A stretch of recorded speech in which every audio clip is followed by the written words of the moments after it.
ኢትዮጵያዊ ጻድቅ አቡነ ዘብሩክ በምዕራብ ጎጃም ዞን ይልማና ደሳ ወረዳ በስማቸው በተመሰረተው ገዳም ጺማ አቡነ ዘብሩክ አካባቢ ልዩ ስሙ ዳጊ ሚካኤል በሚባል ቦታ እንደተወለዱ በመቅደሙ ተገልጿል። ከገድላቸውም እንደምንረዳው በሕይወተ ፍጻሜያቸው ከዚህ ከሚያልፈው ዓለም ወደማያልፈው ዓለም ሲሄዱ አጽማቸው አርፎ የሚገኘው በዚሁ ገዳማቸው ነው። እግዚአብሔር አምላክ ወዳጆቹ ቅዱሳን በሕይወተ ሥጋ ሳሉ በሰሩት መልካም ሥራ በሞትም ጊዜ በአጸደ ነፍስ ሆነው ታምራትን እንዲያደርጉ ስልጣን የሰጣቸው እንደሆነ የብዙ ቅዱሳን ገድል እና ቃል ኪዳን ምስክር ሆኖ ይገኛል። ለዚህም ጻድቁ አባታችን አቡነ ዘብሩክ የጸለዩበትና ያረፉበት ቦታ ጺማ የእግዚአብሔር ቸርነት ምሕረት የማይለየው በመሆኑ ምዕመናን ምሕረቱንና ቸርነቱን ፈልገው ከሩቅም ከቅርብም ሲመጡ ዕለት ዕለት ምሕረት ፈውስ ይደረግላቸዋል። ከሕመማቸው ከደዌያቸው ይፈወሳሉ። መጽሐፍ ቅዱስ ውስጥ ተመዝግቦ በኢየሩሳሌም አካባቢ ከሚገኙት የፈውስ ቦታዎች መካከል አንዷ 5 እርከን ያላት ቤተሳይዳ የምትባለው ስትሆን በዚህ ቦታ ላይ በረከትና ፈውስ ምሕረት ፈላጊዎች ደጅ ይጠኑ እንደነበር ከብዙዎች አንዱ ቀድሞ የገባው ይፈወስ እንደነበር በመጽሐፍ ቅዱስ ዮሐንስ 5:1 ላይ ተጽፎ ይገኛል። እንደዚሁ ሁሉ የኢትዮጵያዊቷ ቤተሳይዳ ጺማ አቡነ ዘብሩክ ገዳም ላይ የእግዚአብሔር ምሕረት ቸርነት የጻድቁ የአባታችን አማላጅነት ፈልገው በቦታው ደጅ የሚጠኑ የሚፈወሱ በርካቶች ናቸው። በእርሱም አምላካዊ ቃል የሚያምኑ ቅዱሳን በተሰጣቸው ቃል ኪዳን መሰረት በርካታ ታምራትን ያደርጋሉ። አስፈሪ የሆኑ ግርማ አራዊት እንስሳት ሳይቀሩ እንዲታዘዙላቸው ያደርጋሉ። በዳዊት መዝሙር እንደተጻፈው ሁሉ በተኩላና በአንበሳ ላይ ትጫናለህ፣ አንበሳና ዘንዶውንም ትረግጣለህ። በእኔ ታምነሃልና ድንሃለሁ፣ ስሜንም አውቀሃልና እጋርድሃለሁ ይላል መዝሙር 90:13 ተብሎ ትንቢት ከተነገረላቸው ቅዱሳን መካከል አንዱ ኢትዮጵያዊ ጻድቅ አባታችን አቡነ ዘብሩክ ናቸው። በጎጃም ምድር በጺማ በግሽ አባይ በጎንደር በእንፍራንስ ሲያስተምሩ ሲጸልዩና ያላመኑትን ሲያሳምኑ ያመኑትንም በእምነታቸው ሲያጸኑ ድውያንን በተሰጣቸው ሀብተ ፈውስ ሲፈውሱ በርካታ ታምራትን ሲያደርጉ ኖረዋል። ሆኖም አባታችን አቡነ ዘብሩክ በሕይወተ ሥጋ ሳሉ ያደርጉት የነበረው ተጋድሎና ሀብተ ፈውስ በገድላቸውና በታምራቸው ተጽፎ የሚገኝ ሲሆን አጽማቸው ባረፈበትና በኢትዮጵያ በጸለዩባቸው ቦታዎች በስማቸው ቤተ ክርስቲያን በተሰራበት ሁሉ ገድላቸውና ታምራቸው በግዕዝና በአማርኛ ተጽፎ ይገኛል። ጻድቁ ከፈጣሪያቸው የተሰጣቸውን ቃል ኪዳን የሚያምኑ ክርስቲያኖች ገድላቸውን በቅርብ አግኝተው እንዲያነቡት የገዳሙ መልእክት ነው።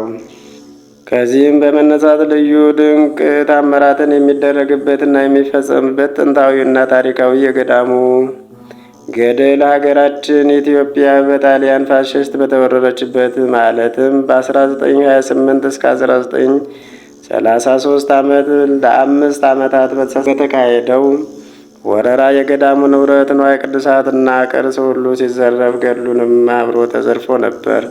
በግለሰብ እጅ ተይዞ 73 ዓመት ያክል ከቆየ በኋላ በእግዚአብሔር ፈቃድ ተገኝቶ የጻድቁ የመንፈስ ልጅ ባደረጉት ያላሰለሰ ጥረት ወደ ጥንተ ቦታው ጺማ አቡነ ዘብሩክ ገዳም እንዲመለስ ተደርጓል። አንድ አምላክ በሚሆን በአብ ወወልድ በመንፈስ ቅዱስ ስም አምነን ስለ ቀናች ሃይማኖት ደሙን በጦር የፈሰሰ የሰማዕቱ ጌርሎስ ልጅ የብፁዕ የቅድና የቅዱስ አቡነ ዘብሩክን ታምር መጽሐፍ እንጀምራለን።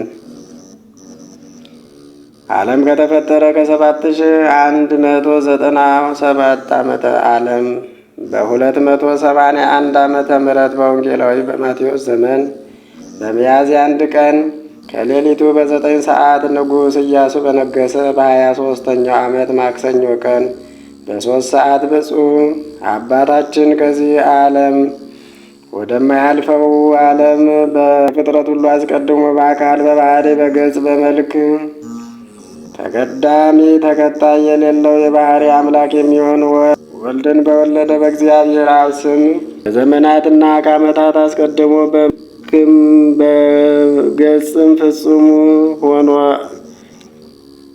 ከአብ አካል በተወለደ በእግዚአብሔር ወልድ ስም ከሰዓታት ከዕለታት አስቀድሞ በመልክ በገጽ ፍጹም ሆኖ ከአብ አካል በሰረጸ በእግዚአብሔር መንፈስ ቅዱስ ስም እኒህ የከበሩ ገዥዎች መካከል በገጽ በስም ሶስት ሲሆኑ በባህሪ በመንግስት በስልጣን በጌትነት በካህሊነት በአገዛዝ አንድ ናቸው። በእነርሱም እያመንሁና እየተማጸን በዚህች በእናታችን በቤተ ክርስቲያን ፊት ሰይጣንን እንክዳለን። ለዚህም መጠጊያችን የምትሆን ማርያም ምስክራችን ናት ለዘላለሙ አሜን። ስልጣነ ክህነት ለሌለው ስልጣነ ክህነት እንዲሰጥ ሳይገባው የተቀበለው እንዲሻር፣ ስልጣነ ክህነት ለሌለው ስልጣነ ክህነትን እንዲሰጥ ሳይገባው የተቀበለውን እንዲሽር፣ የኃጢአት ሁሉ ማሰሪያ እንዲፈታ፣ እርሱ መስዋዕት ሲሆን መስዋዕትን ከመቀበል ከፈጣሪ እርሱ መስዋዕት ሲሆን መስዋዕትን ከሚቀበል ከፈጣሪ ከሊቀ ካህናት ከክርስቶስ ዘንድ የጵጵስና ማዕረግ የተቀበለ የከበረ ስራው ፍጹም የሆነ የብፁዕ አባታችን የዘርብሩክ ገድልና ታምራትን መጻፍ እንጀምራለን። እርሱም ድውያንን ከአልጋ በማስነሳት ሙታንን ከሞት በማንሳት በቅድስት ሥላሴ ስም ድንቅ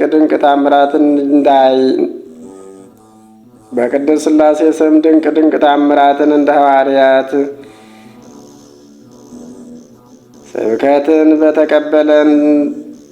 ስብከትን ተቀበለ፣ እንደ ነቢያትም ሀብተ ትንቢትን ያደርግ ነበር። በሰይፍ ደሙን ሳያፈስ እንደ ጊዮርጊስና እንደ እስጢፋኖስ ሰማዕት ሆነ። በገዳምና በዋሻ እንደሚኖር ቅዱሳን ሁሉ በጸሎትና ታላቅ ተጋድሎን ተጋደለ። በሥጋ ደካማ ሲሆን ከትጉሃን መላእክት ጋር ተቆጠረ። ንጹሕ ልዩ የምትሆን አሸናፊ እግዚአብሔር ሆይ የክህነት ፈጣሪ የጌቶች ጌታ የነገሥታት ንጉሥ መነሻና መድረሻ መጀመሪያና መጨረሻ የሌለ እያለ ፍጹም ምስጋናን ያቀርብ ነበር።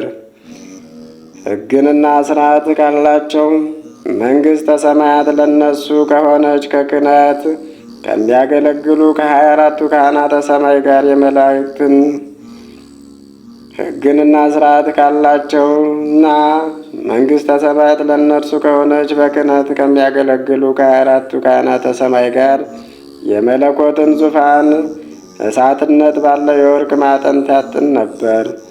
የጸሎቱ በረከት የአማላጅነቱ ሀብት የሕግና የሥርዓት ምሰሶች ከሆኑ ከልጆቹ ጋር ለዘላለሙ ጸንቶ ይኑር ለዘላለሙ አሜን።